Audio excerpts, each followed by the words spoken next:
اچھا جی، مولانا اطہر صاحب بسم اللہ کریں جی۔ ان سے پوچھ لیں جی اگر وہ کیا فرماتے ہیں۔ نہیں اطہر بھائی آپ پڑھیے۔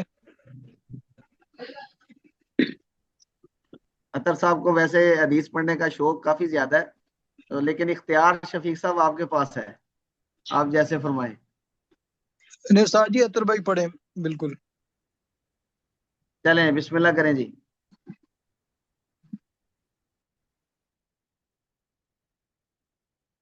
جی مولانا اطہر صاحب۔ جی بسم اللہ الرحمن الرحیم۔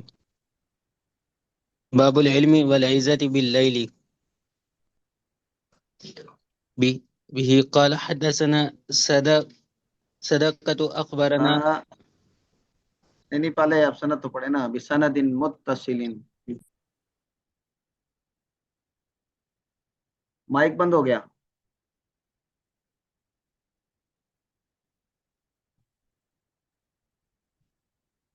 مولانا اطہر صاحب آپ کا مائک بند ہے۔ بسند متصل منا الى الامام الحافظ ابي عبد الله محمد بن محمد بن اسماعیل بن ابراہیم بن المغیرۃ بن بردزبہ الجعفی البخاری رحمہ اللہ تعالی قال۔ نہیں نہیں، آپ نے ٹھیک نہیں پڑھا، دوبارہ پڑھے۔ یہ بن بن بن تو نہیں کرنا نا۔ بسند متصل منا الى الامام الحافظ ابي عبد الله بن محمد بن اسماعیل بن ابراہیم بن المغیرۃ بن بردزبہ الجعفی البخاری رحمہ اللہ تعالی قال ابھی بھی ٹھیک نہیں ہے حدثنا۔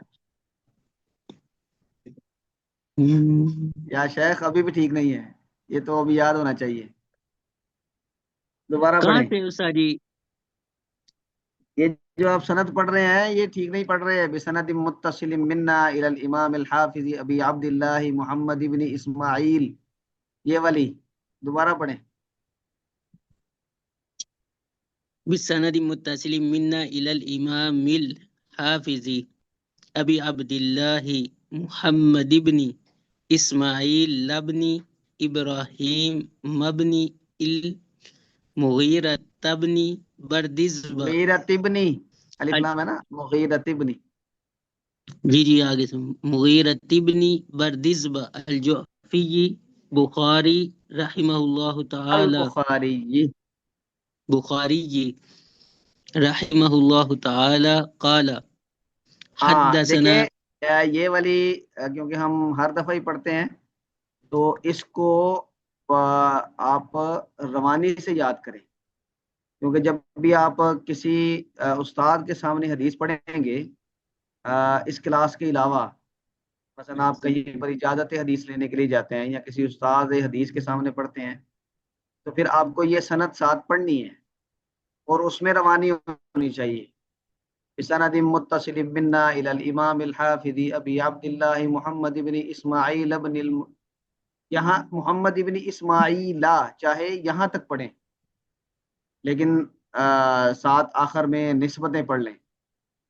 محمد ابن اسماعیل الجعفی البخاری، اگر آگے ٹھیک ہو والا روانی ہو رہی، لیکن یہ روانی سے پڑھنا ہے۔ اور آگے والے جو الفاظ ہیں یعنی شروع میں ہم نے جو پریکٹس کی تھی اس میں ان میں بھی اس بات کی مشق کی تھی کہ آپ روانی پیدا کر لیں، تو اس کا تھوڑا اہتمام فرمائیں، باقی حضرات بھی اس کی تھوڑی مشق کر لیں پڑھنے کی، امید ہے انشاءاللہ زیادہ مشکل نہیں ہوگی۔ ہاں جی، اب پڑھیں۔ به قال حدثنا صدقة اخبرنا ابن عيينة عن معمر عن اخبارنا الزهري سے پہلے کیا پڑھنا ہے؟ قال اخبار قال پڑھنا ہے۔ ہاں جی دوبارہ پڑھیں۔ قال حدثنا صدقۃ۔ وبه قال حدثنا صدقة قال اخبرنا ابن عيينة عن معمر ہاں، عن ابن الزهري عیینہ نہیں ہے، ابنو۔ ابن عيينة آج آپ کی توجہ کدھر ہے؟ قال اخبرنا ابن عیینہ، ایسے پڑھیں.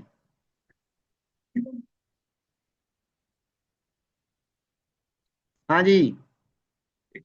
قال حدثنا صدقة قال أخبرنا ابن عيينة عن معمر عن الزهري عن هند عن أم سلمة وعمر ويحيى بن سعيد عن الزهري عن هند عن أم سلمة قالت استيقظ النبي صلى الله عليه وسلم ذات ليلة فقال سبحان الله ماذا أنزل الليلة من الفتن وماذا فتح من الخزائن أيقظوا صواحبات الحجر فرب كاسية في الدنيا عارية في الآخرة. ماشاء اللہ ٹھیک ہے. ہاں جی. بسم اللہ الرحمن الرحیم. یہ 40 نمبر والا باب ہے اور اس میں حضرت امام بخاری رحمۃ اللہ علیہ رات کے وقت علم کی مجلس اور مجلس وعظ یعنی نصیحت کی بات کو رات کے وقت کرنا اس پر استدلال کر رہے ہیں. اس کا مطلب ہے کہ رات کے وقت بھی اگر کلاس لگا لی جائے تو اس میں کوئی حرج نہیں، جیسے کہ جمیل صاحب نے فرمایا ہے. تو حضرت ام سلمہ اس کی راوی ہیں اور اس کے یعنی صدقہ یہ اور عمر و یحیی بن سعید عن الزہری. تو امام زہری جو پہلی یہ گویا کہ 3 اسناد ذکر کر رہے ہیں. ابن عیینہ نے معمر سے، معمر نے زہری سے، زہری عن ہند عن ام سلمہ، آگے پھر زہری عن ہند عن ام سلمہ. لیکن امام زہری سے معمر بھی روایت کرتے ہیں، عمر بھی روایت کرتے ہیں اور یحییٰ بن سعید بھی روایت کرتے ہیں. آگے کی سند سب کی ایک ہے. تو حضرت ام سلمہ رضی اللہ تعالی عنہا یہ فرماتی ہیں کہ آپ صلی اللہ علیہ وسلم بیدار ہوئے ایک رات کے کسی وقت میں، اور پھر فرمایا سبحان اللہ. یہ سبحان اللہ کا لفظ یہ تعجب کے وقت بولا جاتا تھا. عام طور پہ آپ صلی اللہ علیہ وسلم کو جب کوئی چیز عجیب لگتی تو اس میں سبحان اللہ کہتے، اور عربوں کے ہاں آج بھی یہ رائج ہے، وہ سبحان اللہ کہتے ہیں. بلکہ ہمارے ہاں بھی بس اوقات ہم کسی کی کوئی عجیب بات سنیں تو اس پہ یہ بات کہتے ہیں. آپ صلی اللہ علیہ وسلم نے سبحان اللہ کہا تو پھر فرمایا ماذا انزل اللیلۃ من الفتن، فتنوں میں سے کون کون سے فتنے، کیا ہی فتنے اس رات کو نازل ہوئے. وماذا فتح من الخزائن، اور کتنے ہی خزانے یہ ان پر فتح پائی گئی. اس کا مطلب یہ ہے کہ آپ صلی اللہ علیہ وسلم پیشین گوئی فرما رہے ہیں کہ بہت سارے فتنے بھی آئیں گے اور مسلمانوں کو بہت سارے خزائن یعنی سلطنت وسیع ہوگی اس بات کی. تو آپ نے اس اعتبار سے کہ جب یہ فتنے اس کا کوئی فیصلہ ہوا ہے آپ صلی اللہ علیہ وسلم کے علم میں آیا تو آپ نے پھر آپ کی یہ معمول تھا کہ جب کوئی خطرے کی بات ہوتی تو آپ صلی اللہ علیہ وسلم عبادت کی طرف متوجہ ہوتے. بہت ساری روایات میں ہے آپ کا معمول تھا کہ آپ سفر میں جاتے تو پہلے نوافل پڑھتے اور پھر سفر کے لیے نکلتے، اور جب گھر واپس تشریف لاتے تو پھر بھی مسجد میں جاتے نوافل پڑھتے اور پھر گھر تشریف لاتے. اسی طرح اگر کوئی آندھی اور طوفان وغیرہ کا معاملہ ہوتا تو بادر الی الصلاۃ، یہ حدیث کے الفاظ ہیں کہ آپ صلی اللہ علیہ وسلم بھاگتے، آپ جلدی کرتے نماز کی طرف. کوئی آسمان پہ ایسا مظہر نظر آتا تو آپ عبادت کی طرف اللہ کی طرف رجوع کرتے. صلاۃ کسوف، صلاۃ خسوف یہ اسی سلسلے کی کڑی ہے کہ کوئی ایسا مظہر جو کہ عام معمول کا روٹین کا نہیں ہے اور کوئی بڑا مظہر ہے تو آپ صلی اللہ علیہ وسلم اس میں پھر اللہ تبارک و تعالیٰ کی طرف رجوع فرماتے. تو یہاں پر بھی کیونکہ فتنوں کا نازل ہونے کا، فتنوں کے بارے میں آپ کو بتایا گیا تھا یا آپ کو علم ہوا تھا تو آپ نے پھر عبادت کی طرف خود بھی متوجہ ہوئے اور اپنے گھر والوں کو بھی متوجہ کیا. اور یہ بھی آپ صلی اللہ علیہ وسلم کا معمول تھا کہ اپنے قریب کے لوگوں کو موقع بہ موقع عبادت کی طرف متوجہ کرنے کے لیے ایسا اہتمام فرمایا کرتے تھے. جیسے رمضان کے بارے میں یہ آپ نے کئی دفعہ سنا ہوگا کہ آپ صلی اللہ علیہ وسلم جب یعنی العشر الاواخر آخری 10 راتیں آتی تو آپ صلی اللہ علیہ وسلم شد میزرہ کہ آپ اپنی کمر کس لیتے، وَأَحْيَا لَيْلَهُ آپ اپنی رات کو زندہ کرتے، وَأَيْقَظَ أَهْلَهُ اور اپنے گھر والوں کو بھی جگا کے رکھتے. تو ایسا موقع بہ موقع، ویسے آپ کا معمول یہ نہیں تھا اس طرح جگانے کا، لیکن جب کوئی اہم بات ہوتی، کوئی موقع ہوتا تو آپ اس طرح جگایا کرتے. وگرنہ حضرت عائشہ رضی اللہ تعالی عنہا آپ صلی اللہ علیہ وسلم کا یہ معمول بتاتی ہیں کہ میں آپ کے ساتھ ہوتی گھر میں، رات کے وقت آپ جب تہجد کے لیے اٹھتے تو آپ بالکل آواز نہ پیدا کرتے اپنے اس کی پاؤں کی بھی، آہستگی سے اٹھتے اور بڑی آہستہ سے دروازہ کھولتے اور سارے کام اس طرح کرتے کہ کوئی شور نہ ہو، تاکہ حضرت عائشہ رضی اللہ تعالیٰ عنہ اور دیگر گھر کے افراد اگر کوئی ہیں تو ان کے آرام میں خلل نہ آئے. یہ آپ کا روزانہ کا معمول تھا. لیکن جب کوئی اہم واقعہ ہوتا اس طرح کا تو اس وقت آپ صلی اللہ علیہ وسلم پھر اپنے گھر والوں کو بھی جگایا کرتے اور ان کو عبادت اللہ کی طرف متوجہ کیا کرتے. یہ تربیت کا بھی حصہ تھا اور موقع کی مناسبت سے اس بات کی ضرورت بھی تھی. تو آپ نے اسی اپنے معمول کے مطابق فرمایا ایقظوا صواحبات الحجر، یہ جو حجرے والیاں ہیں ان کو جگاؤ. اب حجرے والیوں کا مطلب امہات المومنین، یعنی آپ جس گھر میں اس رات تھے صرف آپ نے اس ام المومنین کو نہیں جگایا بلکہ اپنے گھر کے جو باقی افراد ہیں ان کو بھی جگایا. اور پھر آپ نے یہ جملہ ارشاد فرمایا فرب کاسیۃ فی الدنیا، بہت ساری ایسی عورتیں جو دنیا میں ڈھکی ہوئی ہیں، یعنی انہوں نے ان کا جسم ڈھانپا ہوا ہے، انہوں نے لباس زیب تن کیا ہوا ہے، عاریۃ فی الآخرہ وہ آخرت میں بے لباس ہوں گی.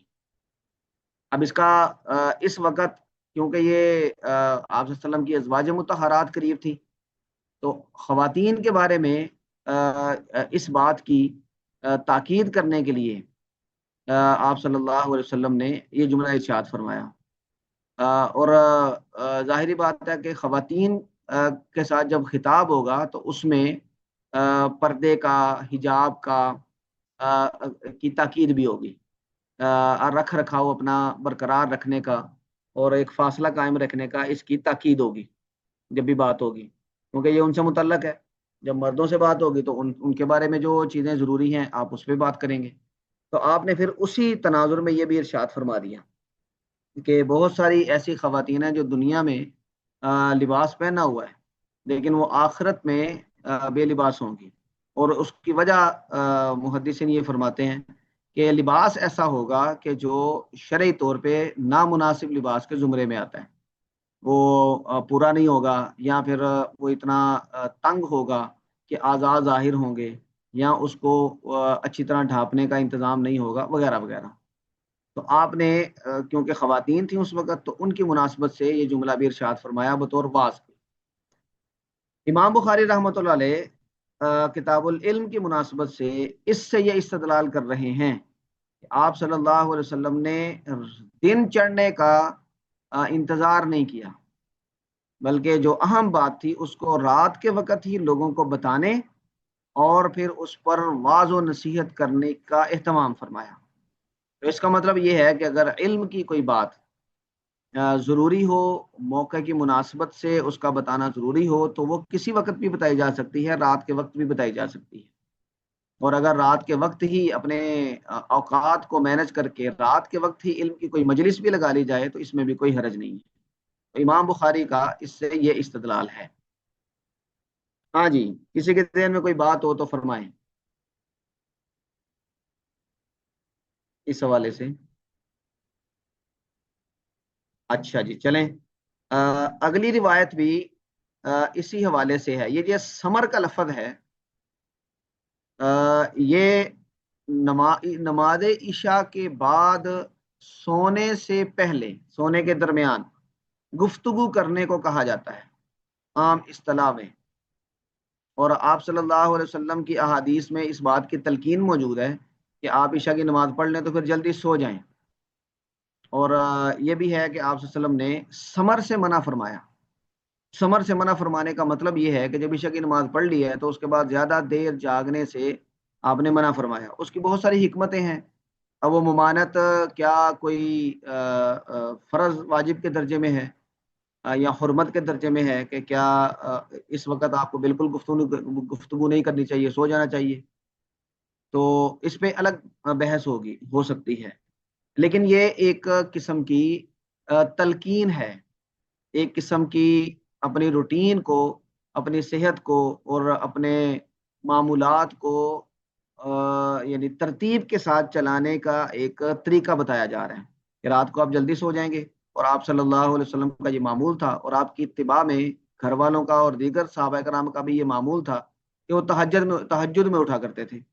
قرآن کریم میں اللہ تعالیٰ نے سورہ مزمل میں اس کی تلقین بھی کی ہے، اور اس میں پھر صحابہ کرام کی تعریف بھی کی ہے کہ بہت سارے ایسے ہیں کہ جو دن کے وقت مصروف ہوتے ہیں اور رات کو ان کو زیادہ وقت نہیں ملتا، اس لیے وہ تھوڑا، تو اس میں اللہ تعالیٰ نے تھوڑی سی لچک بھی پیدا فرمائی سورہ مزمل میں، تو وہ اصلاً تو یہ ہے کہ آپ کے یہ معمولات برقرار رہیں۔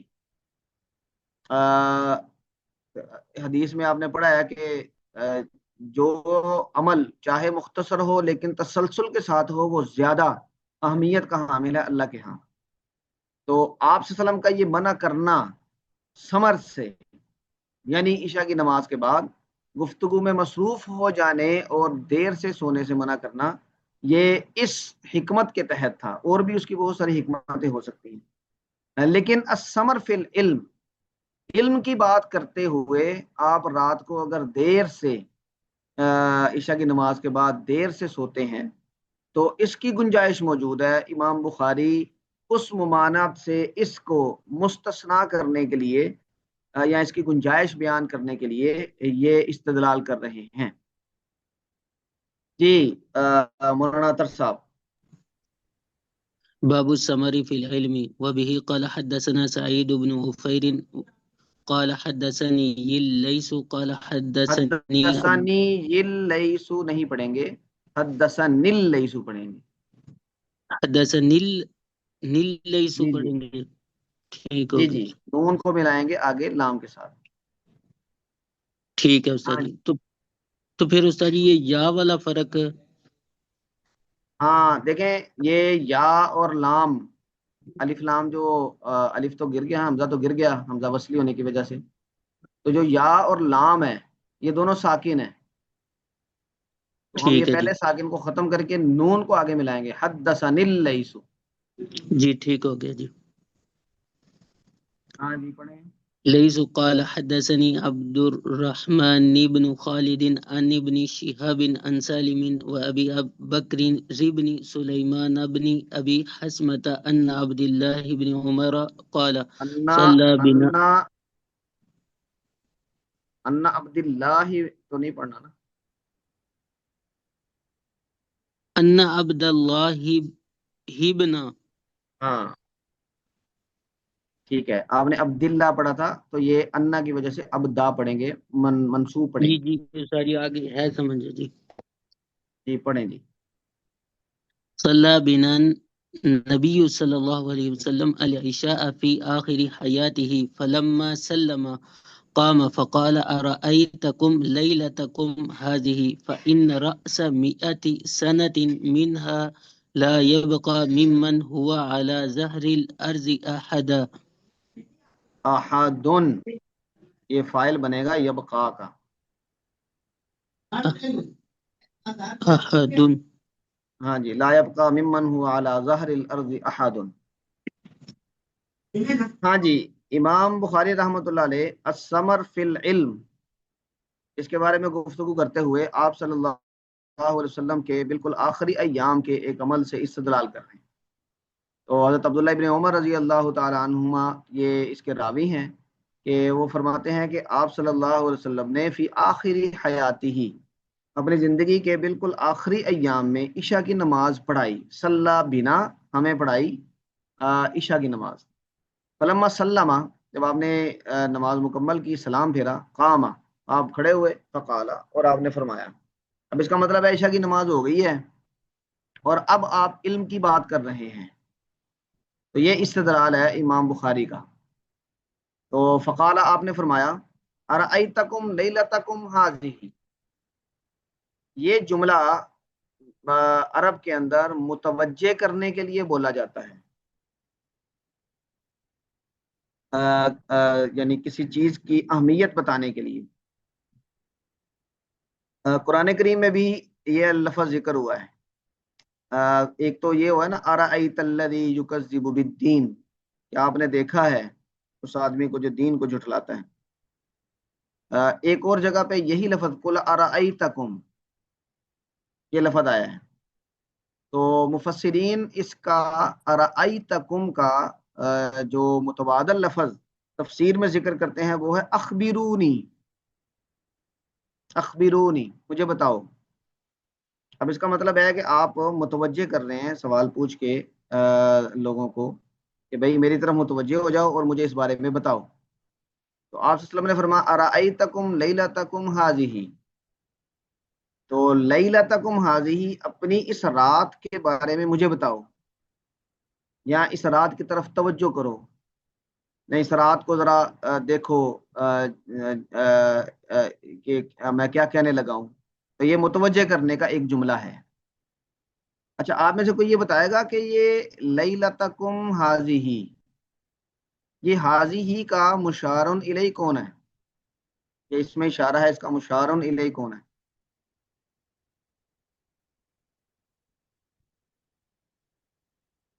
ہاں جی حضرات علماء کرام۔ سر جی لیلا ہی ہے۔ یہ لیلتکم یہ ہے، جی جی لیلا۔ تو یہ مقدم مؤخر کیسے ہو گئے؟ یہ تو میرا خیال بلاغت کا کوئی ہوگا جس میں ہو جاتا ہے۔ ہاں یہ کافی ساری چیزیں ہم بلاغت میں ڈال سکتے ہیں۔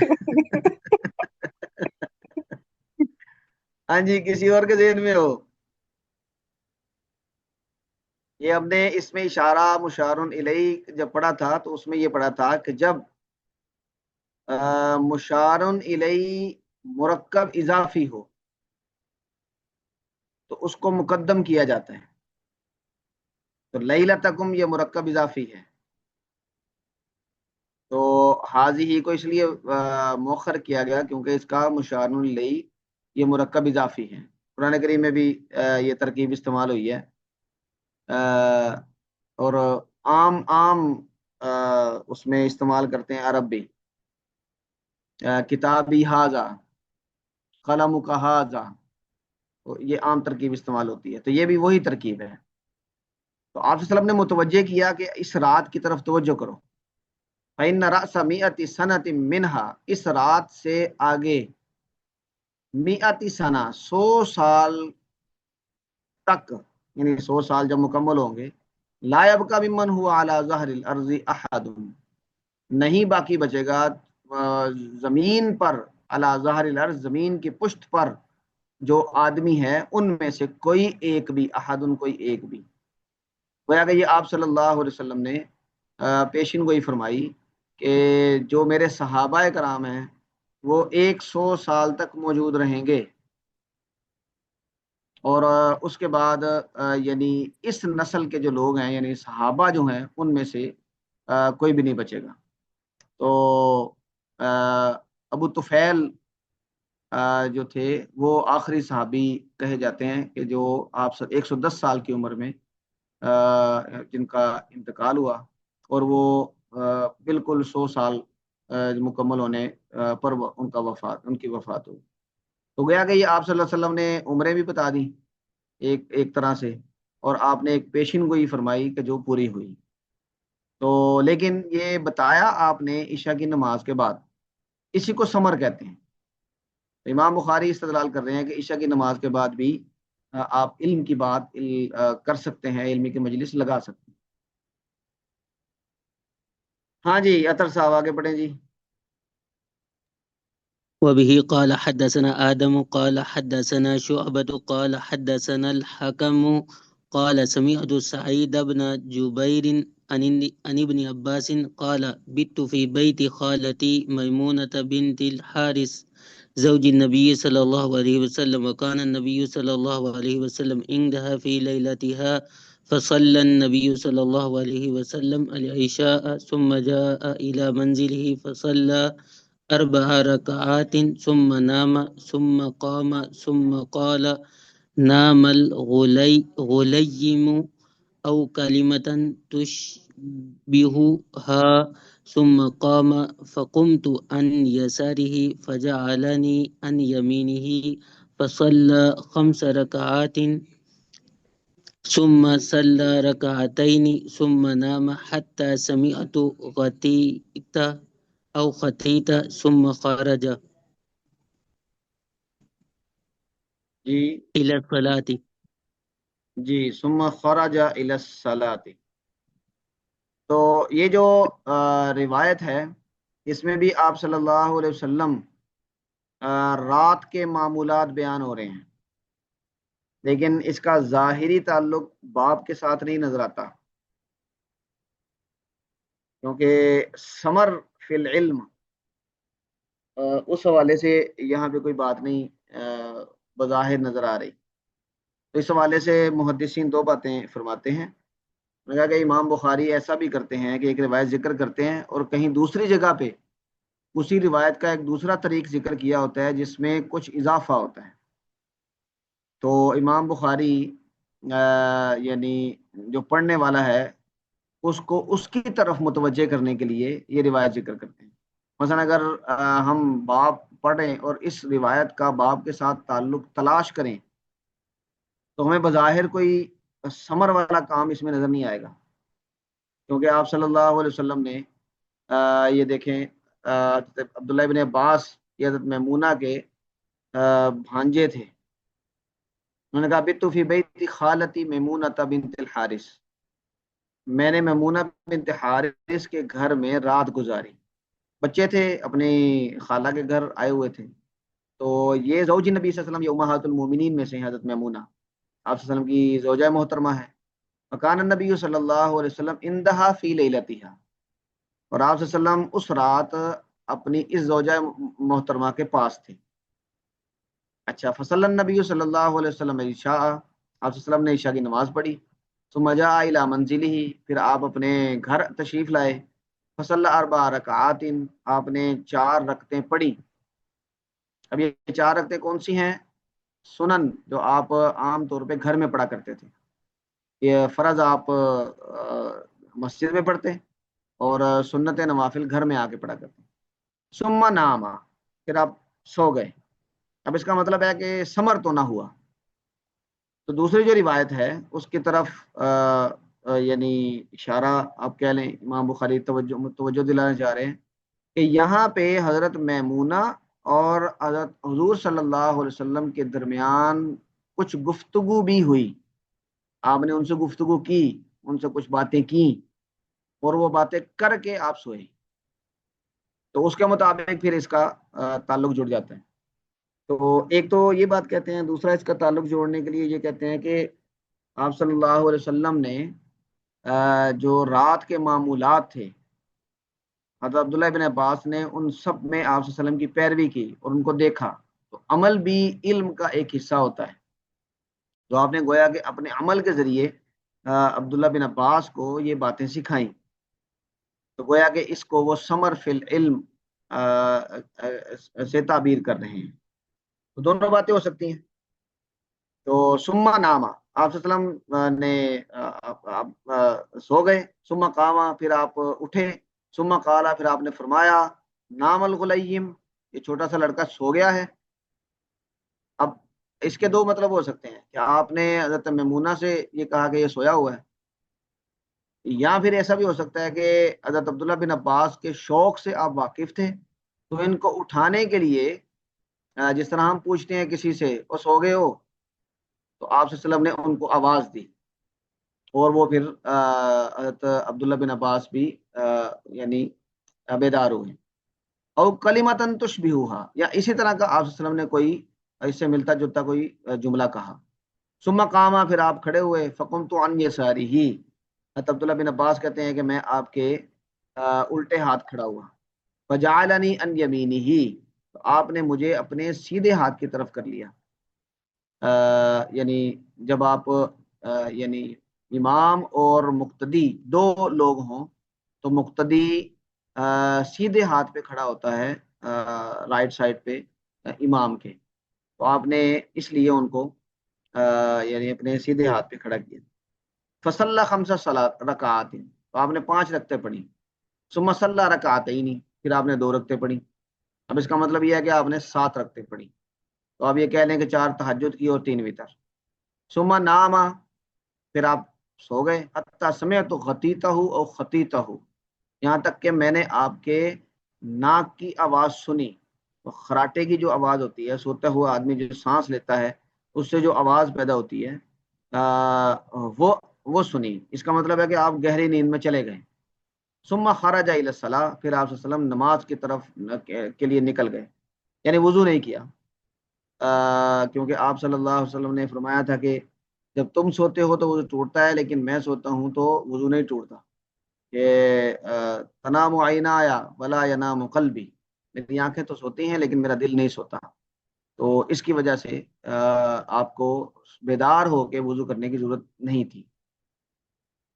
تو یہ حضرت عبداللہ بن عباس کا بہت ساری روایات میں انہوں نے یہ معمول بیان کیا ہے، کچھ تفصیلی روایات بھی ہیں، اور اس میں ایک روایت میں یہ بھی ہے کہ آپ نے مجھے سر سے پکڑا اور گھما کے اپنے سیدھے ہاتھ کی طرف کر لیا نماز کی حالت میں۔ تو یہ بھی ہے کہ آپ صلی اللہ علیہ وسلم نے نماز شروع کی اور میں بعد میں آپ کے ساتھ جا کے شامل ہوا۔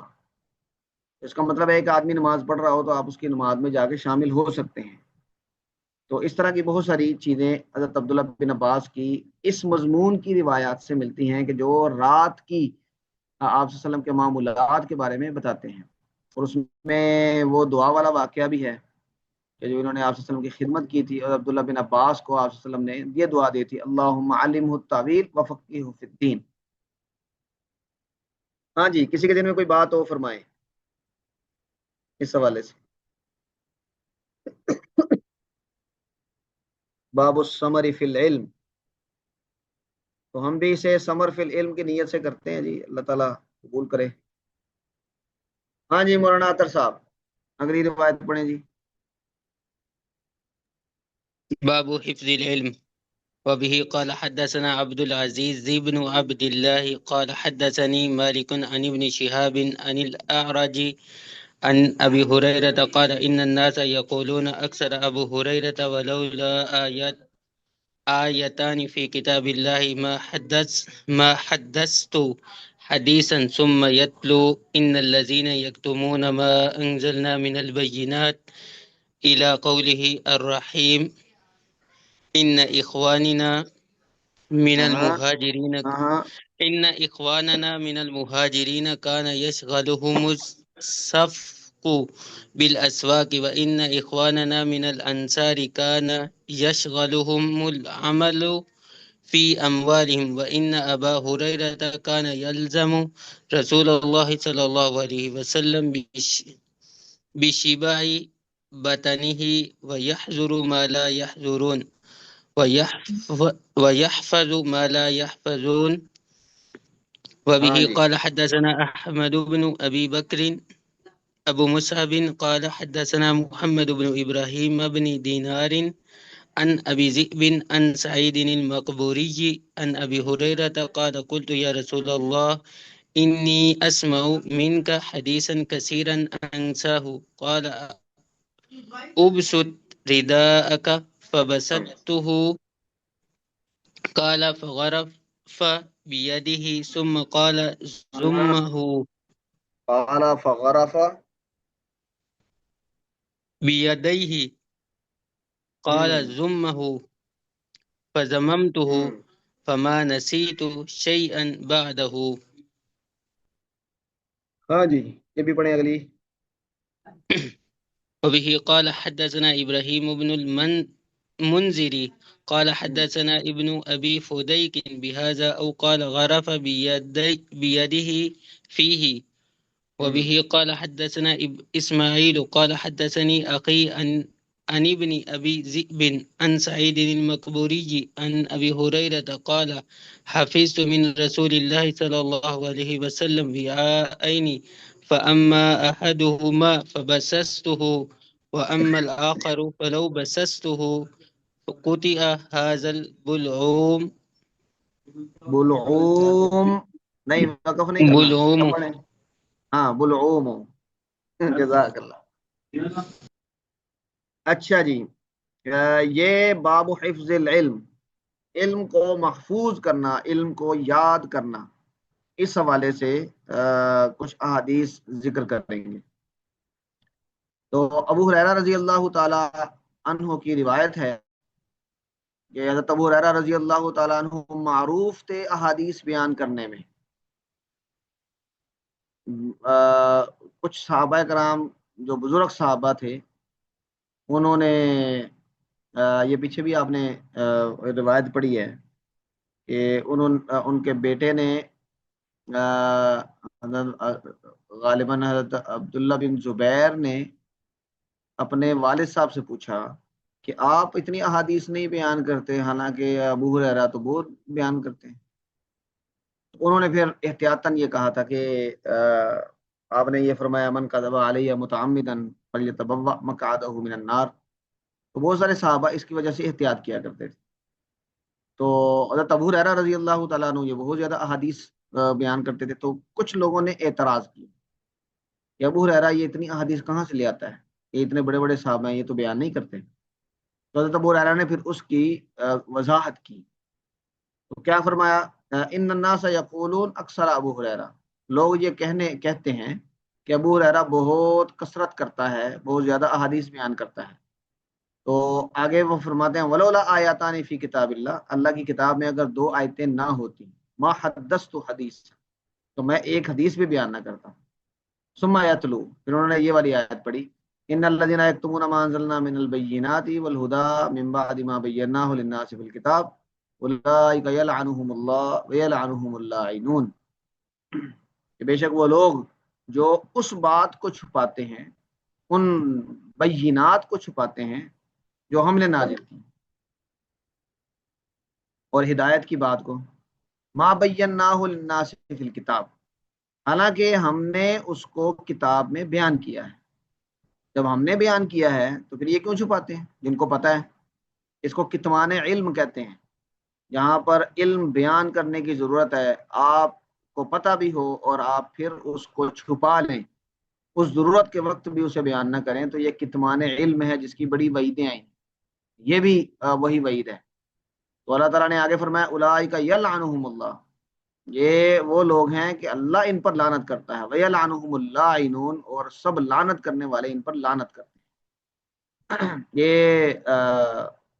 بنی اسرائیل کے تناظر میں ہے، اہل کتاب کے تناظر میں، کہ وہ بہت ساری باتیں یعنی پیسے لے کر یا پھر مختلف مفادات کی وجہ سے چھپا لیا کرتے تھے، بیان نہیں کرتے تھے. لیکن ظاہری بات ہے کہ یہ کوئی ان کے ساتھ خاص نہیں ہے، یہ عمومی بات ہے. جس کو بھی کسی بات کا پتہ ہے اور اس بات کو بتانے کی ضرورت ہے اور اس ضرورت کے وقت میں وہ چھپا جاتا ہے، تو یہ درست نہیں ہے اس کے لیے، اور یہ ملعون عمل ہے. اسے بات بتانی چاہیے، کم از کم وہ بتا تو سکتا ہی ہے نا، باقی آگے کے معاملات اس کے ذمہ نہیں ہیں. آگے اللہ تعالیٰ فرماتے ہیں الا الذین تابوا واصلحوا وبینوا، کہ وہ لوگ جنہوں نے توبہ کر لی اور آگے بیان کیا، تو اللہ تعالیٰ پھر ان کا توبہ قبول کرتا ہے اور بڑا رحیم ہے. تو حضرت ابو ہریرہ کہتے ہیں کہ یہ 2 آیات اگر نہ ہوتی تو میں کوئی ایک حدیث بھی بیان نہ کرتا. تو پھر آگے انہوں نے وجہ بتائی کہ باقی لوگ کیوں زیادہ بیان نہیں کرتے. ان اخواننا من المہاجرین، میرے جو مہاجر بھائی تھے، کانا یشغلہم الصفق فی الاسواق، ان کو بازاروں میں آنے جانے نے مشغول رکھا، یعنی تجارت نے. الصفق فی الاسواق یعنی بازاروں میں آنے جانا. وَإِنَّ إِخْوَانَنَا مِنَ الْأَنصَارِ، انصار کیونکہ مقامی تھے، كَانَ يَشْغَلُهُمُ الْعَمَلُ فِي أَمْوَالِهِمْ، تو انہوں نے وہ اپنے مالوں میں جو وہ عمل کرتے تھے، عام طور پہ کھیتی باڑی کرتے تھے، ان کے باغات تھے، تو انہوں نے ان کے ریوڑ تھے، اونٹ وغیرہ تھے، تو اس مال میں عمل نے ان کو مشغول رکھا۔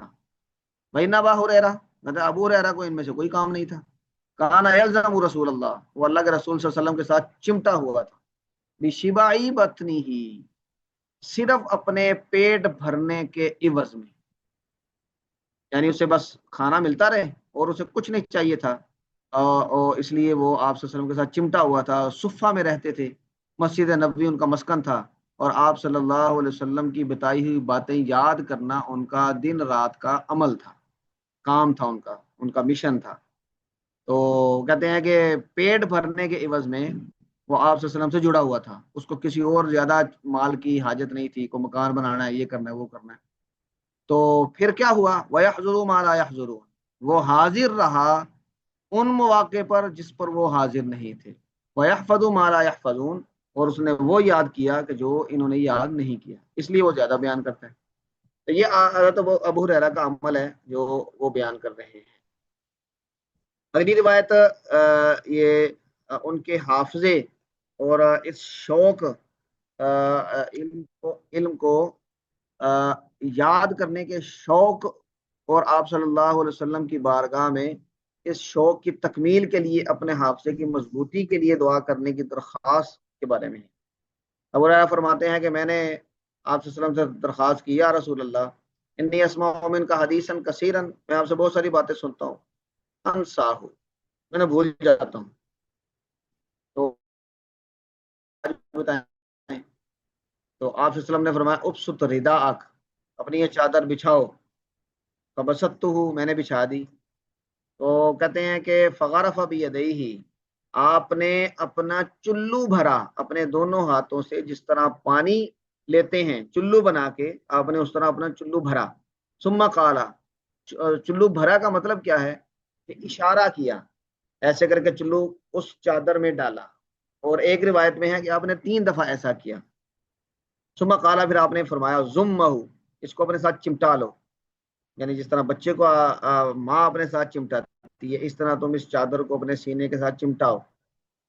فضممتہ، میں نے وہ چمٹایا، اپنے ساتھ لگا لیا، فما نسیت شیئا بعدہ، تو اس کے بعد پھر میں کوئی چیز نہیں بھولا۔ اور پھر ان کے حافظے کی بہت ساری جگہ پہ آزمائش بھی کی گئی، اور اس آزمائش میں یہ بالکل پورا اترے کہ جو بات انہوں نے بہت عرصہ پہلے بیان کی تھی، بہت عرصہ بعد بھی اس میں کسی کمی بیشی کے بغیر اس کو بیان کر دیا۔ تو یہ آپ صلی اللہ علیہ وسلم کی دعا کی برکت تھی، ان کی محنت کی برکت سے یہ مقام ان کو حاصل ہوا۔ اچھا، اور اس کا ایک دوسرا طریقہ بیان کرتے ہیں ابراہیم بن المنذر سے، تو حدثنا ابن ابی فدیک بہذا، یہی حدیث بیان کرتے ہیں، او قالا، یا انہوں نے یہ بھی بیان کیا، غرف بیدہ فیہ، اب اوپر ہے فغرف بیدیہ، آپ نے چلو بھرے اپنے دونوں ہاتھوں سے، لیکن یہاں پہ ہے کہ آپ نے اس چادر کے اندر چلو بھرا، چلو ڈالا اپنے ہاتھ سے، اشارہ کیا، تو اس کی وضاحت ہے۔ ہاں جی، یہ والی روایت آ گئی، اور یہ والی جو روایت ہے اس مضمون کی آگے بھی کچھ روایات آئیں گی، اس کو ذرا ملاحظہ فرمائیں۔ حضرت ابو ہریرہ فرماتے ہیں کہ میں نے آپ صلی اللہ علیہ وسلم سے 2 برتن علم کے محفوظ کیے، وعاء کہتے ہیں بوری کو، 2 بوریاں، 2 تھیلے علم کے لیے، فاما احدہما فبسستہ، ان میں سے ایک کو تو میں پھیلاتا ہوں، میں نے پھیلا دیا ہے، سب کو بتایا ہے، وامل آخر، اور جو دوسرا ہے، فلو بسستہ، اگر میں اس کو پھیلا دوں، قطع ھذا البلعوم، تو میرا یہ نرخرا، یہ میرا گلا، اس کو کاٹ دیا جائے، میری گردن اڑا دی جائے، کہنے کا مطلب یہ تھا۔ تو یہ کون سا علم ہے جس کو اوپر تو آیا ہے کہ کتمان علم نہیں کرنا چاہیے، ان الذین یکتمون ما انزلنا، قرآن کریم کی آیت پڑھ کے سنا رہے ہیں کہ اگر یہ نہ ہوتی تو میں ایک حدیث نہ بیان کرتا، اور یہاں پر وہ چھپا رہے ہیں۔ تو یہاں سے مراد وہ علم ہے کہ جو لوگوں میں کسی خاص موقع کے پر فساد کا باعث بنے. اور یہ واقعہ محدثین فرماتے ہیں، یہ جو جملہ حضرت ابو ہریرہ کا ہے، یہ 60 ہجری کا ہے، جب یزید کو خلیفہ بنایا گیا تھا. یزید خلیفہ بنا تھا، اس کو نامزد کیا گیا، تو یہ جو خلف شار پیدا ہوا تھا یہ اس وقت کی بات ہے. اور جس روایت کی طرف حضرت ابو ہریرہ، جس قسم کی روایات کی طرف حضرت ابو ہریرہ اشارہ کر رہے ہیں، وہ روایات ہیں کہ جس میں آپ صلی اللہ علیہ وسلم نے کسی خاص موقع کے کسی واقعے کی پیشن گوئی کی. اور وہ پیشن گوئی ظاہری بات ہے کہ اس واقعے میں کسی کی مذمت بھی بیان کرے گی. مثلا آپ صلی اللہ علیہ وسلم نے ایک روایت میں فرمایا معتزلہ خوارج کے بارے میں کہ یہ قرآن پڑھیں گے لیکن قرآن ان کے حلق سے نیچے نہیں ہوگا، بڑا اچھا قرآن پڑھیں گے. تو یہ ان کی ایک قسم کی خاصیت بیان کی. تو یہاں پر آپ صلی اللہ علیہ وسلم نے ایک روایت میں فرمایا 60 ہجری کا ذکر کیا، اور یہ فرمایا کہ چھوکروں کی حکومت سے اللہ کی پناہ ہو. تو اس وقت اگر یہ روایت حضرت ابو ہریرہ بیان کرتے تو اس وقت کس کی حکومت تھی؟ وہ بنو امیہ کی، گویا کہ خاندانی حکومت کا یہ آغاز تھا. تو اس سے حضرت ابو ہریرہ ایک سرکردہ بندے تھے، تو اس سے مراد وہی لیا جاتا. یزید کی حکومت کی، یہ دیکھیں جی یزید کی حکومت کی مذمت کر رہے ہیں. تو حضرت ابو ہریرہ نے فرمایا کہ اگر ایسا ہو تو اس کا مطلب یہ ہوا کہ اگر آدمی کسی موقع پر اپنی جان کی حفاظت کے لیے کوئی بات چھپاتا ہے تو اس کی گنجائش موجود ہے. اور لوگوں میں فتنہ و فساد برپا ہونے سے بچانے کے لیے اگر کوئی بات بتاتا ہے، چھپاتا ہے، تو اس کی بھی گنجائش موجود ہے. کچھ اس کی روایات آگے بھی آ رہی ہیں تو ہم اس پہ بھی پھر تھوڑی سی بات کریں گے. ہاں جی، اس باب کے حوالے سے کسی کے ذہن میں کوئی بات ہو فرمائیں. سر جی، اس میں جو یہ آخری ہے جو میرا گلا کاٹ دیا جائے، وہ میں یونیورسٹی میں جب پڑھتا تھا تو میرا دوست ایک تھا، وہ مجھے کسی پیر صاحب وغیرہ کے پاس وہ جاتا ہوتا تھا، لے گیا. تو جی وہاں پہ وہ جو تھے انہوں نے مجھے کوئی عجیب سی باتیں بتائیں اسلام کے بارے میں. میں نے کہا یہ تو کہیں پہ مطلب نہ سنی نہ پڑھی. وہ صوفیہ کا کوئی حلقہ تھا. تو انہوں نے اس وقت مجھے کچھ اتنا پتا بھی نہیں ہوتا تھا. انہوں نے کہا یہ حدیث ہے، یہ باتیں عام لوگوں کو نہیں بتائی جاتی، یہ بتا دی جائیں تو یہ گلا کاٹ دیا جاتا ہے. حضرت ابو ہریرہ نے کہا ہے. تو اس کو وہ جو ہے، یعنی کہ جیسے جو آپ نے ایکسپلین کیا، اور لوگ اپنے طرح سے بھی اس حدیث کو استعمال کرتے ہیں کہ یہ کوئی ایک علیحدہ علم ہے جو خاص بندوں کو ہی منتقل ہوتا ہے اور وہ چلتا آ رہا ہے اور عام لوگوں کو اس کا نہیں پتا. ہاں جی، دیکھیں یہ ایسی کچھ روایات کو یہ صوفیہ اپنے مشاغل اور اپنے باطنی تجربات وغیرہ کو یعنی چھپانے کے لیے بھی بیان کرتے ہیں، اور اپنی پراسراریت کو قائم رکھنے کے لیے بھی. مثلا آپ نے کئی دفعہ سنا ہوگا جی نہیں ساریاں گلاں نہیں دسیاں جاندیاں، تو اصل میں وہ پراسراریت قائم کرنی ہوتی ہے. ہم مکلف ہیں ظاہر کے. ابھی آگے روایت آ رہی ہے حضرت موسیٰ علیہ السلام والی اور حضرت خضر والی. تو اس روایت سے قرآن کریم کا واقعہ ہے، یہ روایت نہیں، قرآن کریم کا واقعہ ہے. قرآن کریم یہ بات کر رہا ہے موسیٰ علیہ السلام کو کہ بھئی دیکھو یہ بھی ہے علم. خضر بھی کہہ رہے ہیں کہ اللہ تعالیٰ نے مجھے یہ علم سکھایا ہے. اس کا مطلب یہ ہے کہ واقعات کے پیچھے جو اللہ کی حکمتیں ہیں وہ اگرچہ ہمیں فوراً عمل کے فوراً بعد یا عمل کے دوران سمجھ میں نہ آ رہی ہوں، لیکن ہوتی ہیں حکمتیں. اللہ کا اپنا منصوبہ ہوتا ہے، اللہ کی اپنی سکیم ہوتی ہے.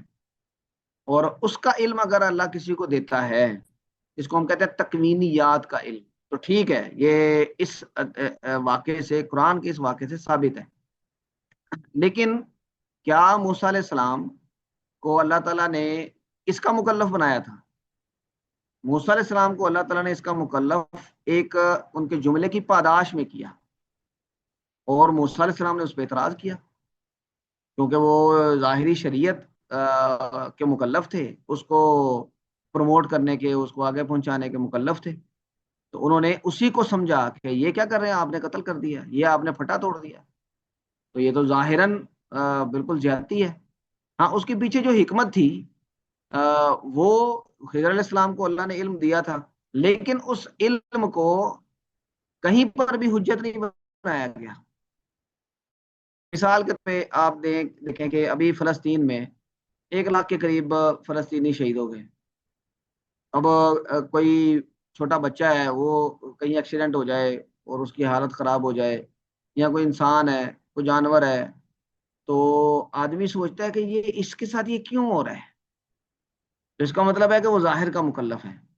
ہاں، اللہ کی اس کے پیچھے کیا سکیم ہے، اس کی کیا حکمت ہے؟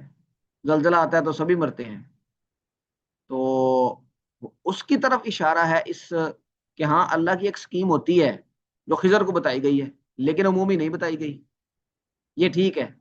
لیکن کیا کوئی صوفی اس بنیاد پہ کہ مجھے یہ پتا ہے جی، وہ ظاہر کو چھوڑ سکتا ہے؟ شریعت جو جس کو ہم شریعت کہتے ہیں اس کو چھوڑ سکتا ہے ایسا؟ اور اس کو وہ بنیاد بنا کے اپنے متعلقین کو اس کو چھوڑنے پر کہ اس طرح کی باتوں کے پیچھے لگا سکتا ہے؟ نہیں لگا سکتا۔ یہ بالکل غلط رویہ ہے۔ بلکہ لوگوں کو تو اپنے خوابوں کے پیچھے نہیں لگانا چاہیے۔ خواب کے بارے میں کہا گیا کہ وہ 46واں حصہ ہے نبوت کا، لیکن وہ 46واں حصہ اس کا مطلب ہے کہ 46 یعنی اس کی پرسنٹیج بہت کم ہے ٹھیک ہونے کی، اور جس میں 45 حصے یعنی غلط ہونے کا امکان ہو، تو اس کے پیچھے آپ کیسے لگا سکتے ہیں؟ تو وہ بھی ایک تکوینی عمل ہی ہے نا۔ آپ کو وہ چیزیں نظر آتی ہیں کہ جو ظاہراً نظر نہیں آ رہی، کوئی اشارات ہو جاتے ہیں، یہ وہ۔ تو یہ کوئی یعنی کوئی دین اور شریعت نہیں ہے، یہ تو دین بگاڑنے اور دین کو مذاق بنانے والی بات ہے کہ آدمی بہت ساری باتیں چاہے اپنے متعلقین کو ہی کہہ رہا ہے، وہ اپنے مشاہدات ہیں ان کے، اللہ کے ساتھ اس کا تعلق ہے، اس کو اپنے پاس رکھے بس، ٹھیک ہے۔ لیکن جو پرفارم کرنا ہے وہ ہے کہ جو ظاہری ہم شریعت جسے کہہ رہے ہیں۔ اب یہ ظاہر اور باطن کا جو لفظ ہے نا، ہم مجبور ہیں اسے استعمال کرنے میں، یہ بھی کوئی وہ نہیں ہے۔ ہاں، حکمتیں ہوتی ہیں ہر عمل کی، اس کو پہچاننا چاہیے، وہ ہماری سیٹسفیکشن کے لیے ہیں، جسٹ فار آور سیٹسفیکشن اور انڈیویجول سیٹسفیکشن، اس کے علاوہ اس کی کوئی حیثیت نہیں ہے۔ ایک آدمی کو اگر اللہ تعالیٰ کوئی چیز دکھاتا ہے اور اس پہ اس کی وہ بشاشت قلبی، اس کے ایمان کی مضبوطی یہ قائم ہو جاتی ہے، تو یہ اللہ کی نعمت ہے۔ لیکن اس کی بنیاد پہ وہ اس کو تبلیغ کرنا شروع کر دے اور اس کو آگے سوسائٹی میں یعنی پروموٹ کرنا شروع کر دے، تو یہ اختیار نہیں ہے۔ ہاں، جیسے جیسے آپ کا اللہ سے تعلق بڑھتا جائے گا، عبادت میں آپ کا تعلق روح آپ کی مضبوط ہوتی جائے گی، تو پھر کچھ چیزیں منکشف بھی ہوتی جائیں گی۔ جس طرح ایک ڈاکٹر ہے، وہ جیسے جیسے یعنی وہ اپنی تعلیم مکمل کرنے کے بعد جیسے جیسے وہ مریضوں کے ساتھ اس کا انٹریکشن بڑھتا جائے گا، وہ تجربات آتے جائیں گے، تو پھر ایسا وقت بھی آئے گا کہ وہ بہت ساری چیزوں کو اپنی اس فراست کے ساتھ جو اس نے حاصل کی ہے وہ جان لے گا، اور دوسرے عام ڈاکٹر اس کو نہیں جان سکیں گے۔ تو یہی اس کا یعنی لباب ہے۔ اس کو ایک الگ سے پیرالل چیز کے طور پہ پیش کرنا یہ بالکل ٹھیک نہیں ہے، اور یہ رویہ عام طور پہ لوگوں کو خراب کرتا ہے، ان کو ٹھیک نہیں کرتا۔ آگے روایات آئیں گی، اس میں بھی اس کی طرف ہی اشارہ ہے۔ ہاں جی حضرات علماء کرام، چلیں آگے بڑھیں جی۔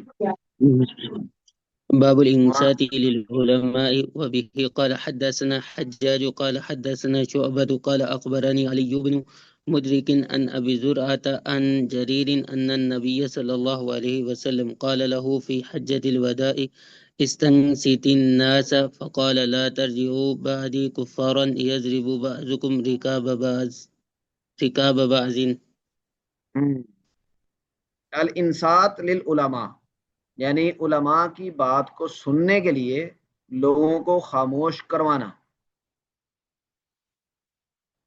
علماء کا لفظ ذکر کر کے یہ بتا رہے ہیں کہ علم کی بات کرنے والا جب بولے تو اس کی بات کو توجہ سے سننا چاہیے، خاموش رہنا چاہیے، اور اگر لوگوں کو خاموش کروانا بھی پڑے کہہ سن کے، تو اس کی بھی گنجائش موجود ہے، کیونکہ علم کی ریسپیکٹ یہ ہے، علم کے یعنی فضیلت اور اس کا جو مقام ہے وہ یہ ہے کہ وہ جب اس کی بات ہو رہی ہے تو پھر آپ سنیں۔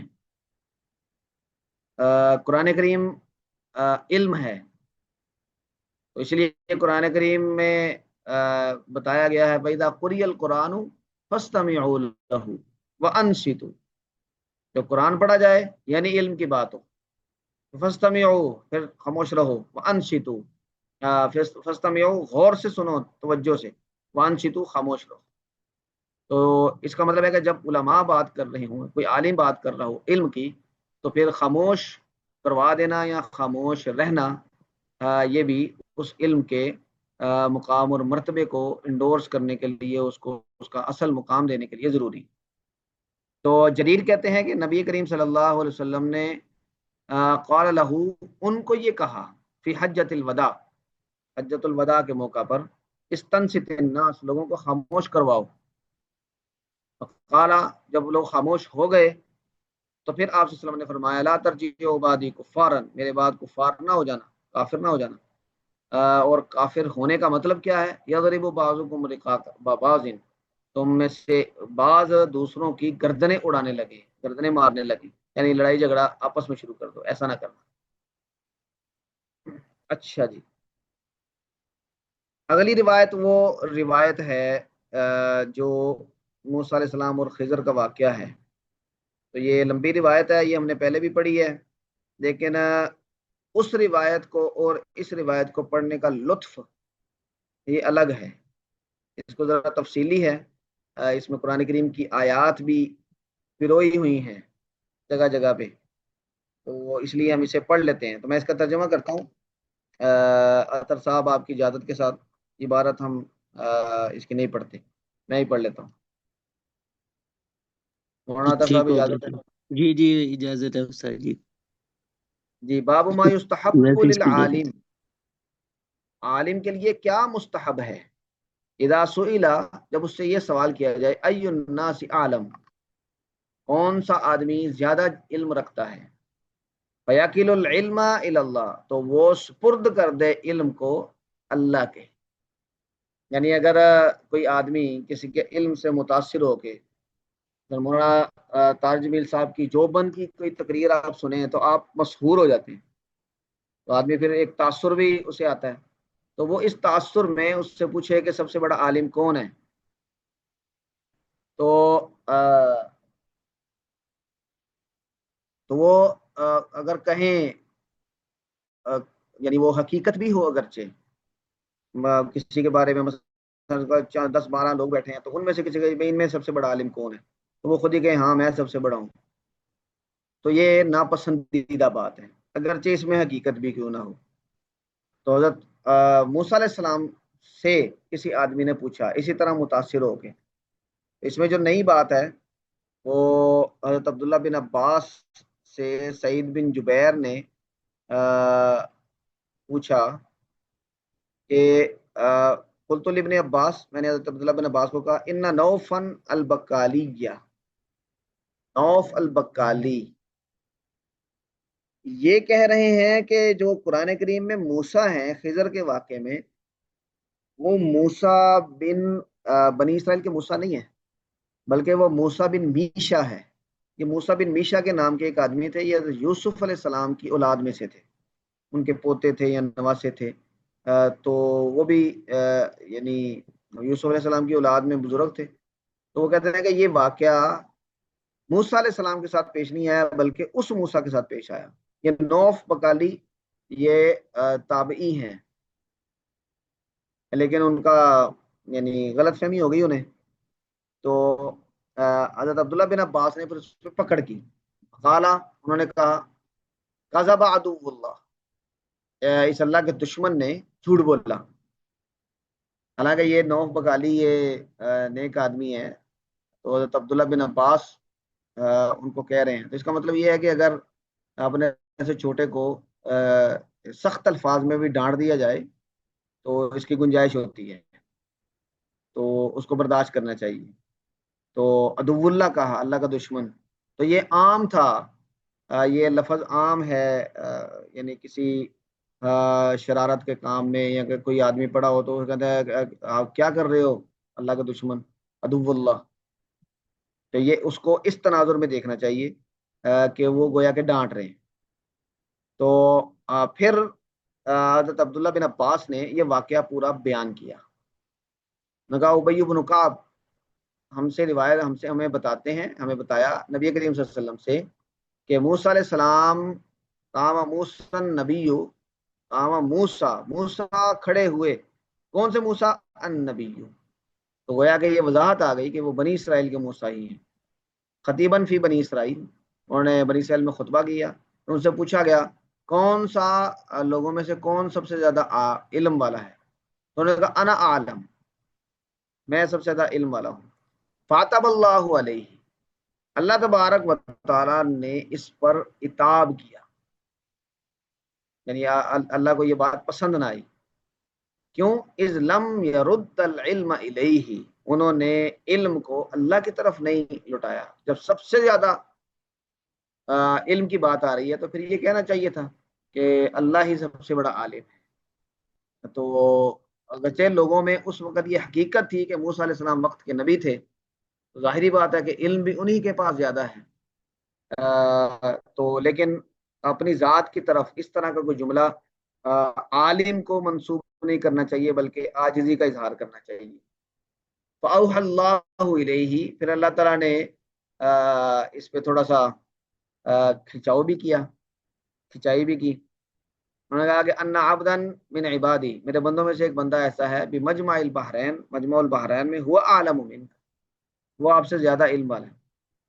تو اب یہاں پہ جب اللہ کی طرف سے یہ آ گیا کہ بھائی آپ عالم نہیں ہیں، آپ سے زیادہ علم والا موجود ہے، تو اب موسیٰ علیہ السلام کا رویہ دیکھیں. طالب علم کا یہ رویہ ہونا چاہیے. انہوں نے کہا کہ یا ربی وکیف بہ، اے میرے رب، میں اس تک کیسے پہنچ سکتا ہوں. اب یہ گویا کہ اللہ نے حکم نہیں دیا تھا، بلکہ موسیٰ علیہ السلام نے اپنی طلب کا اظہار کیا تھا کہ اگر وہ مجھ سے زیادہ علم والا ہے تو میں جاؤں گا. اب موسیٰ علیہ السلام کی ذمہ داریاں نبوت والی وہ بھی موجود ہیں، لیکن علم کے لیے وہ پھر بھی جا رہے ہیں، طلب کر رہے ہیں، پوچھ رہے ہیں. تو فقیر لہ، انہیں کہا گیا احمل حوتا فی مقتل. اب دیکھیں اللہ تبارک و تعالیٰ تو سیدھا بتا سکتے تھے نا کہ جاؤ وہ وہاں پہ لوکیشن بھیج دیتے لیکن موسیٰ علیہ السلام کو ذرا کھنچائی کرنی تھی، تو اللہ تعالیٰ نے یہ سارا پھر ان کو بتایا کہ ہاں ایسے کرو ایسے کرو ایسے کرو. تو احمل حوتن، ایک یعنی مچھلی لو، فی مقتل، تھیلے میں ڈال لو، یہاں جہاں پر مچھلی رکھتے ہیں جہاں پر وہ زندہ رہے اس میں ڈالو. فَإِذَا فَقَدتَّهُ، جب آپ اس کو گم کر دیں گے، وہ آپ سے گم ہو جائے، فَهُوَ سَمَّ، تو وہ آدمی وہاں پر ہے.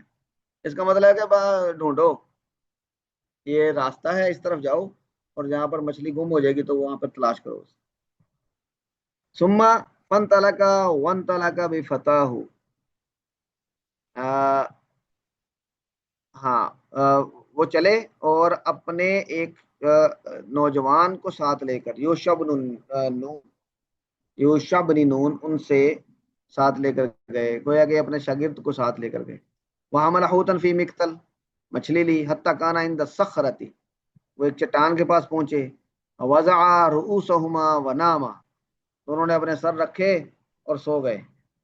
فَانْسَلَّ الْحُوتُ، مچھلی پھسل کے، من المقتل، اس بوری سے یا اس تھیلے سے وہ پھسل گئی. انسلّ کا مطلب ہوتا ہے ہاتھ سے جیسے مچھلی پھسلتی ہے، ریت پھسلتی ہے، یہ انسلّ اس معنی میں استعمال ہوتا ہے. فَاتَّخَذَ سَبِيلَهُ فِي الْبَحْرِ سَرَبًا، یہ قرآن کریم کی آیت ہے کہ اس نے اپنا راستہ بنا لیا، سرابا، سرنگ کی طرح، یعنی وہ پانی میں چلی گئی، تیر کے چلی گئی. وَقَالَ لِمُوسَىٰ وَفَتَاهُ عَجَبًا، اور موسیٰ علیہ السلام اور ان کے جو 7 نوجوان تھے ان کے لیے یہ بڑی تعجب کی بات تھی.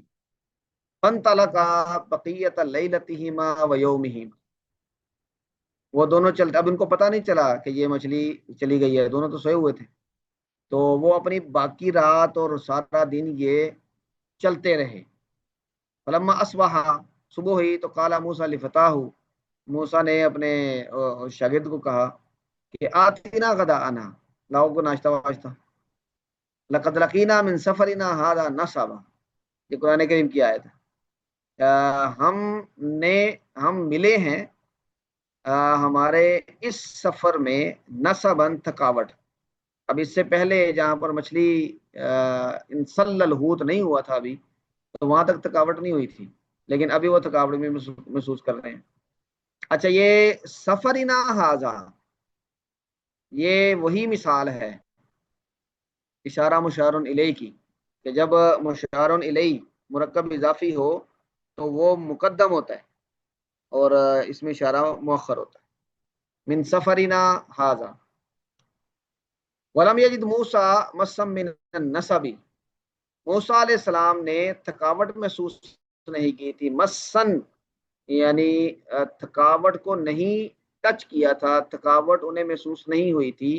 حتی جاوز المکان الذی امر بہ، یہاں تک کہ وہ اس مکان سے آگے بڑھ گئے جس کا انہیں حکم دیا گیا تھا.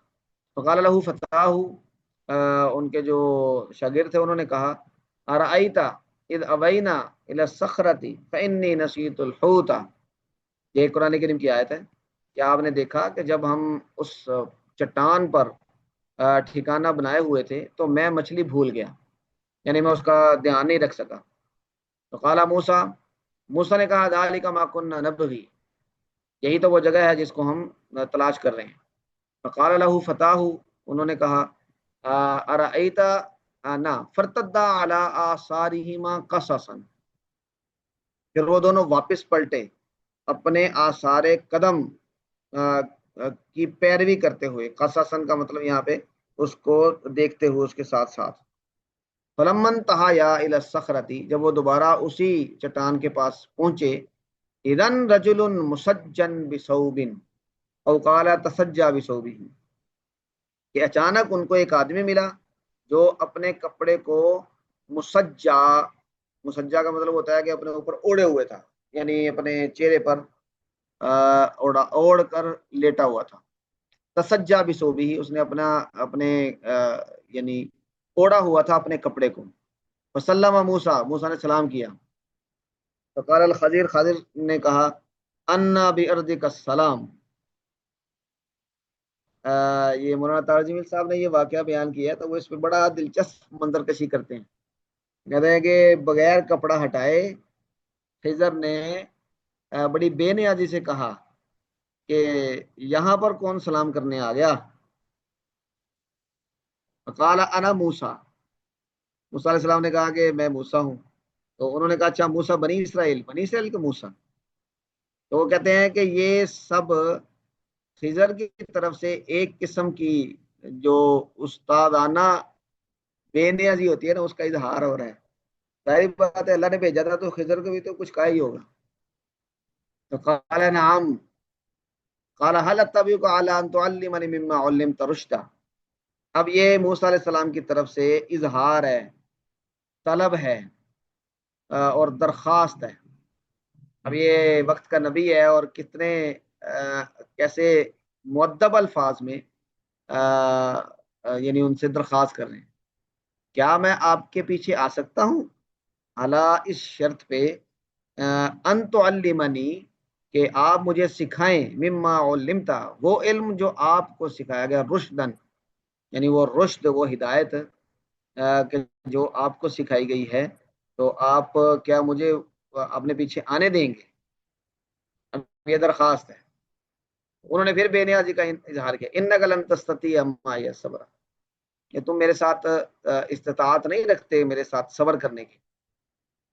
تو موسیٰ علیہ السلام نے پھر اصرار کیا، یا موسیٰ انی علی علم، انہوں نے گویا کہ اس کی وضاحت کی، مجھے ایسا علم حاصل ہے، من علم اللہ، اللہ کے علم سے، علمنی ہی، جو اس نے مجھے سکھایا ہے، لا تعلمہ انت، آپ اسے نہیں جانتے، وانت علی علم، اور آپ ایسے علم پر ہیں، علمکہ، جو اللہ نے آپ کو سکھایا ہے، لا عالمہ، میں اسے نہیں جانتا.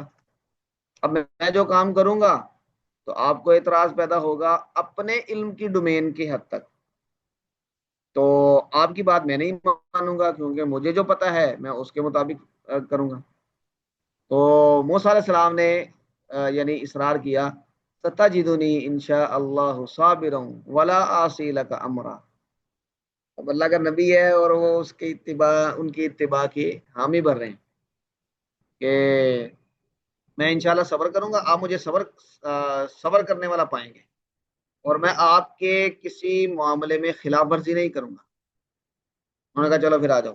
فانطلقا یمشیان علی ساحل البحر، وہ یعنی دریا کے کنارے کنارے جا رہے تھے، لیس لہما سفینہ، کشتی نہیں تھی، فمرت بہما سفینہ، ایک کشتی گزری، فکلموہم، بھاؤ تاؤ کیا، ان یحملوہما، کہ وہ ان دونوں کو اپنے اوپر سوار کر لیں، اپنے ساتھ سوار کر لیں۔ فعرف الخضر، لوگوں نے حضرت خضر کو پہچان لیا، تو فحملوہ بغیر نول، بغیر کرائے کے انہوں نے ان کو بٹھا لیا، یعنی کرائے نے لیا۔ فجاء عصفور فوقع على حرف السفینہ، ایک چڑیا آئی اور وہ کشتی کے کنارے، کشتی کی ایک طرف بیٹھ گئی۔ فنقر نقرۃ او نقرتین فی البحر، اب وہ اس پہ بیٹھی ہے اور سمندر میں سے اس نے ایک چونچ یا دو چونچ پانی لیا۔ اب جو مقصد تھا اللہ کی طرف سے موسیٰ علیہ السلام کو بھیجنے کا، خضر علیہ السلام اس کی طرف متوجہ کر رہے ہیں۔ تو قال الخضر یا موسیٰ، اے موسیٰ، ما نقص علمی وعلمک من علم اللہ الا کنقرۃ ھذا العصفور فی البحر، کہ اے موسیٰ میرا اور تیرا علم، یعنی صرف تمہارا علم نہیں، میرا بھی ساتھ شامل کر لو۔ تو اللہ کے علم کے مقابلے میں اس نے کوئی کمی نہیں کی، یعنی ہم سب نے اتنا اتنا علم لے لیا، لیکن کیا اللہ کے علم میں کیا کمی ہوئی؟ اللہ کا نقرتی ھذا العصفور، اس چڑیا نے جو چونچ لگائی ہے، فی البحری، اس دریا میں، اس نے جو دریا میں کمی کی ہے، اتنی کمی اللہ کے علم میں کی۔ اب یہ اس کا ویسے ترجمہ یہ بنتا ہے، لیکن ہم ترجمہ یہ کریں گے اتنی کمی بھی نہیں کی۔ اب یہ تنبیہ ہے موسیٰ علیہ السلام کو ان کے اس جملے کی وجہ سے۔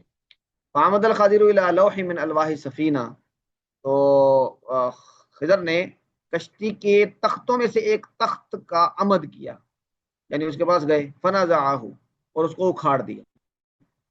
موسیٰ نے کہا قوم حملونا بغیر نول عمدت الی سفینتہم فخرقتها لتغرق اہلها۔ کیسے جملے ہیں کہ اب وہ اپنا علم جو ان کو پتا تھا اس کے مطابق تو یہ ظلم ہے، یعنی کہ ایک قوم ہے جس نے ہمیں بغیر رائے کے سواری فراہم کی، اور آپ نے ان کی کشتی میں کیا کیا، فخرقتها، آپ نے اس کی کشتی کو پھاڑ دیا، توڑ دیا، لتغرق اہلها، تاکہ آپ غرق کر دیں اس کشتی والوں کو۔ تو مطلب یہ ہے کہ انہوں نے ہم پر احسان کیا اور آپ نے ان پر ظلم کیا۔ موسیٰ علیہ السلام کا علم یہی کہہ رہا تھا۔ تو خضر علیہ السلام نے کہا الم اقل لک انک لن تستطیع معی صبرا۔ اب یہ گویا کہ پہلی غلطی ہے اور ڈانٹ پڑ رہی ہے، کیا میں نے تمہیں کہا نہیں تھا کہ آپ میرے ساتھ صبر نہیں کر سکتے، اس کی طاقت نہیں رکھتے؟ ہم نے معافی تلافی کی، لا تو آخذنی بما نسیت، آپ جو میں بھول گیا ہوں مجھے میرا اس میں مواخذہ نہ کریں، تو یعنی کہ معاف فرمائیں، درگزر کریں۔ تو وہ کہتے ہیں فکانت الاولی من موسیٰ نسیانا، یہ پہلی موسیٰ علیہ السلام سے بھول چوک کی وجہ سے تھی۔ پھر وہ چلے، فیدا غلام یلعب مع الغلمان، تو ایک چھوٹا بچہ یہ بچوں کے ساتھ کھیل رہا تھا، فاخذ الخضر برأسہ، اس کو سر سے پکڑا، من اعلاہ، اوپر سے، فاقتلع رأسہ بیدہ، اور اپنے ہاتھ سے اس کے جسم سے اس کا سر الگ کر دیا۔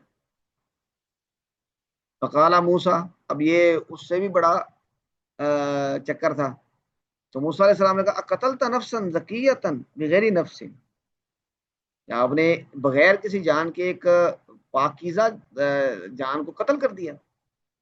تو خضر علیہ السلام نے بتانے کی بجائے پھر کہا الم اقل لک انک لن تستطیع معی صبرا، میں نے تمہیں نہیں کہا تھا کہ تم میرے ساتھ صبر کی طاقت نہیں رکھتے؟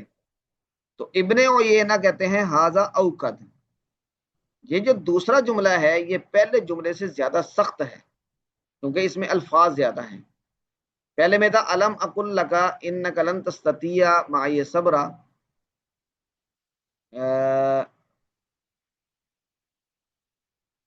اس میں زیادہ کیا ہے؟ ویسے قرآن کریم میں الفاظ مختلف ہیں۔ اس میں لقا زیادہ ہے۔ ہاں جی، اس میں لکا ہے، لیکن ادھر بھی انہوں نے لکا لکھا ہے۔ جو جو قرآن کریم میں پہلی آیت ہے اس میں یہ نہیں ہے، الم اقل انک لن تستطیع، تو یہاں پر یہ لکا زیادہ ہے، اس کا مطلب ہے کہ یہ زیادہ تاکید کی جا رہی ہے۔ فن تلکا، اچھا پھر وہ آگے موسیٰ علیہ السلام کو انہوں نے نہیں معذرت ذکر نہیں کی، موسیٰ علیہ السلام نے کہا کہ اللہ دوسرے میں قال ان الم اقل لک انک لن تستطیع معی صبرا، آگے کیا ہے جی؟ 16ویں سپارے کی دوسری آیت ہے۔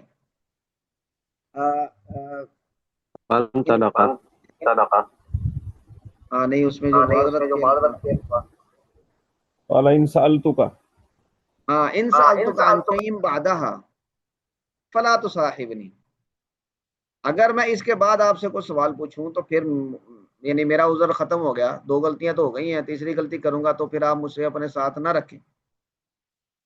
تو گویا کہ استاد کو راضی کرنے کے لیے انہوں نے یہ بات بھی کہی۔ اچھا تو اب وہ چلے، اذا اتیا اہل قریۃ استطعما اہلها فابوا ان یزیہما، یہ یہودی ہمیشہ سے ایسے تھے، انہوں نے کہا کہ ایسی بستی میں آئے کہ ان سے کھانا طلب کیا کہ بھئی مسافر ہیں، تو فابوا، انہوں نے انکار کر دیا کہ ان کی مہمان نوازی کرنے سے۔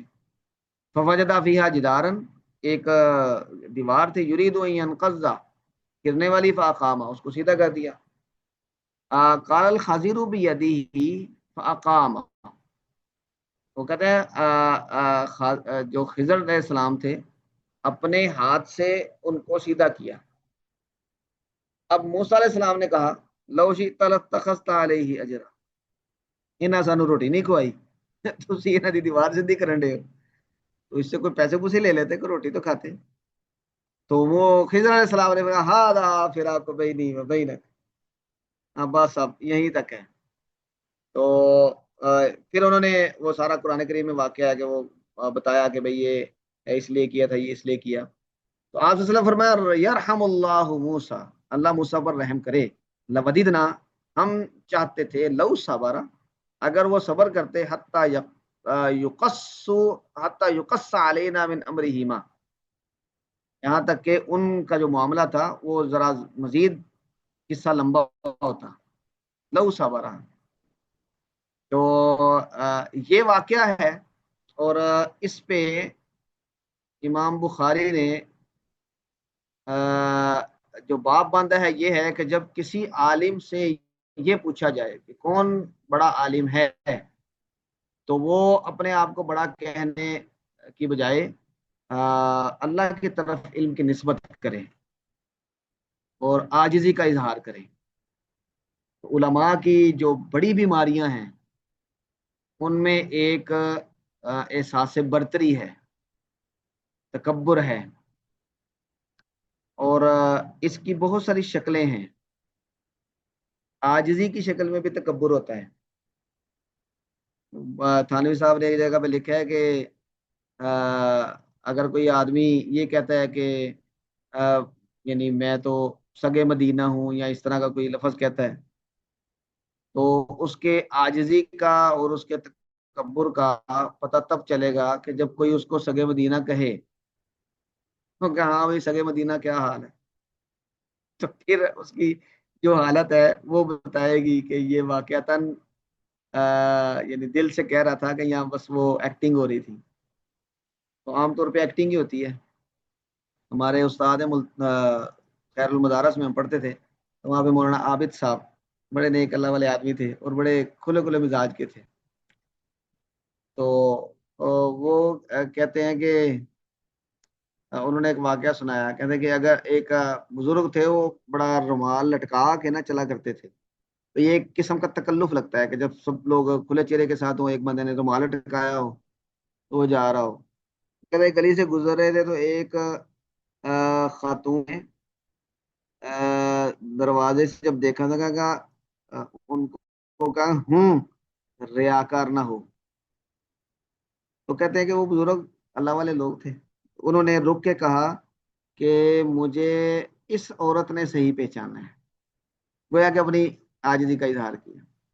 تو وہ کہا کرتے تھے کہ اگر ساڈے ورگا کوئی ہوں تو انہیں کہنا سی کہ اے عورت تو نے میری توہین کی. تو نے میری توہین نہیں کی، تو نے داڑھی کی توہین کی. تو نے داڑھی کی توہین نہیں کی، تو نے دین کی توہین کی. دین کی توہین نہیں کی وغیرہ وغیرہ. تو ہم اس کو کہاں سے کہاں پہنچاتے ہیں. تو کہتے یہ جو اس کا پورا خلاصہ یہ ہے کہ علماء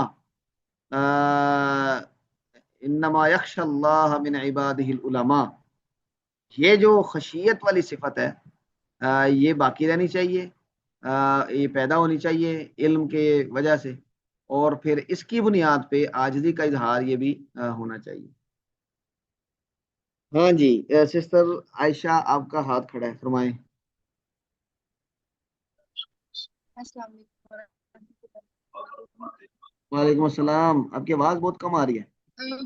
استاد جی میرا سوال اس حدیث کے بارے میں تھا کہ مطلب خضر علیہ السلام اس میں سب واقعات کے بارے میں جب بالکل اختتام پہ ان سے حضرت موسیٰ علیہ السلام سے اس کے بارے میں کیوں فرماتے ہیں کہ مطلب یہ واقعہ جو ہوا وہ اس طرح تھا، یہ واقعہ جو ہوا وہ اس طرح تھا. اس کا مطلب اصل مقصد اللہ تعالیٰ کا یہ تھا، کیونکہ فطرتاً تو ہم دیکھیں نا تو جتنے واقعات ہو چکے ہیں اس حدیث میں ظاہر ہے وہ ہر انسان کو برے لگتے ہیں. تو اس کے بارے میں تو موسیٰ علیہ السلام نے سوال کرنا ہی کرنا تھا. تو مطلب ان کو پتہ بھی تھا کہ میں نے علم کے لحاظ سے ان کو رکھنا ہے. تو اس کا مقصد اس میں کیا تھا کہ بالکل اینڈ پہ ہی اس نے سب بتا دیا کہ یہ دراصل جو واقعہ ہوا اس کا یہ سبب تھا، اس کا یہ سبب تھا. ہاں جی دیکھیں موسیٰ علیہ السلام کے اس سارے واقعے کی جو ڈائریکشن ہے وہ کیا ہے، مقصد کیا نظر آتا ہے. اللہ تبارک و تعالیٰ نے جو خضر علیہ السلام کے پاس بھیجا وہ کس لیے تھا؟ تنبیہ کرنے کے لیے. حضرت موسیٰ کے اس جملے پر تنبیہ کرنے کے لیے. اب خضر علیہ السلام کے پاس جو ایک قسم کا موسیٰ علیہ السلام کو یہ رویہ دیکھنے کو ملا کہ انہوں نے نہیں بتایا، انہوں نے ان کو کہا کہ آپ میرے ساتھ نہیں رہ سکتے وغیرہ وغیرہ. یہ جو استاد کی طرح کا رویہ ہے یہ اصلاً وہ اس تنبیہ کا حصہ ہے. ہاں پھر بعد میں بتایا بھی جب وہ جانے لگے. تو اس کا مطلب ہے کہ موسیٰ علیہ السلام حالانکہ وہ اللہ کے نبی تھے، اللہ کو ان کا یہ جملہ اس طرح ٹھیک نہیں لگا تو ان پر یہ تنبیہ کروائی گئی، ان کو اس مرحلے سے اس صورتحال سے گزارا گیا. تو ہمارے لیے سبق یہ ہے کہ نبی جب یہ نہیں کہہ سکتا کہ انا عالم تو ہم کس کھیت کی مولی ہیں. اور خضر علیہ السلام نے جو ان سے شروع میں ایگریمنٹ کیا تھا وہ اسی کی بنیاد پہ ان کو کہہ رہے تھے کہ دیکھیں نا آپ پھر پوچھ رہے ہیں، آپ پھر سوال کر رہے ہیں، کیونکہ انہوں نے ایک ہی چیز مانگی تھی کہ بھئی میرے ساتھ جانا ہے تو سوال کوئی نہیں کرنا، میں جو مرضی کروں. تو گویا کہ وہ ان کو یاد کروا رہے تھے، اور ساتھ ساتھ جو ان کی کیوریاسٹی ہے ان کو احساس بھی ہو رہا تھا کہ اس کا مطلب ہے کہ اللہ نے مجھے اس کے پاس بھیجا ہے تو یہ سب کام جو مجھے بظاہر غلط نظر آ رہے ہیں تو یہ بھی تو اللہ ان سے کروا رہا ہے پھر، اور مجھے یہاں پر بھیجنے کا کیا مقصد تھا. تو ان کو یہ احساس ہو رہا ہے کہ جو علم مجھے حاصل ہے اس کے علاوہ بھی کوئی چیز ہے جو مجھے نہیں پتا، جیسے کہ یہ حکمتیں بعد میں انہوں نے بتائیں. تو ان کا اصل تو مقصد ہے موسیٰ علیہ السلام کو تنبیہ کرنا. یہ سارا رویہ جو اپنایا گیا یہ اسی تنبیہ کا حصہ ہے. ہاں جی واضح ہوا. لیکن استاد جی مطلب ایک چھوٹے سے واقعے سے اگر ہم فرسٹ میں جب ابتدا میں چڑیا آئی اور چڑیا نے